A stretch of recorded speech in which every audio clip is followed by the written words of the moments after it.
I'm Amy Plantinga-Powell, and I've been teaching doctrinal theology at Louisville Presbyterian Seminary for a long while now. One of my interests over the years has been Christian practices. It's very important to me that my students don't just do theology from the neck up, that they think about how theology helps inform and nurture a way of life. And so that's why I was glad to be part of this curriculum.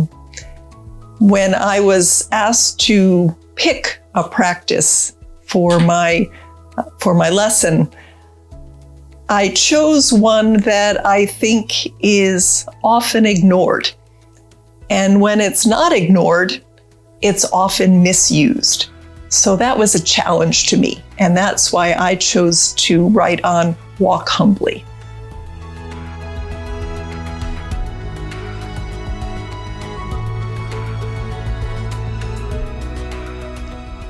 The phrase walk humbly comes from the prophet Micah. Micah 6:8 says that God requires us to do justice, to love kindness, and to walk humbly with our God. Christians talk a lot about love and justice, but they often leave out the part of walking humbly. I think that to walk humbly is inseparable from doing justice and loving kindness. If we try to do justice without walking humbly, we often end up in self-righteousness. If we try to do justice without walking humbly, we often find ourselves in self-righteousness. If we try to love kindness without walking humbly, we can fall into mere charity. Walking humbly is at the center of what it means to do justice and love kindness.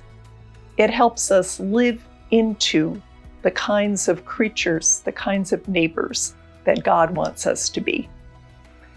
There are 4 aspects we're going to look at with walking humbly.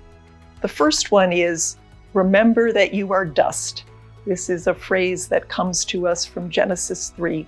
Remember you are dust. The second aspect we're going to look at is to favor the lowly.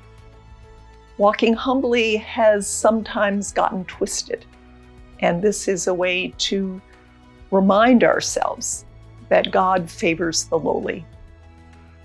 The third aspect that we're going to look at is to avoid judging others. You can't walk humbly if you're considering yourself as superior to other people. The fourth aspect comes to us from the book of Ecclesiastes. The teacher tells us to let our words be few. We find that it's our talk that often gets us in trouble. It's our talk that often gets in the way of walking humbly. So let our words be few. God's wish for all of us is that we may enjoy abundant life.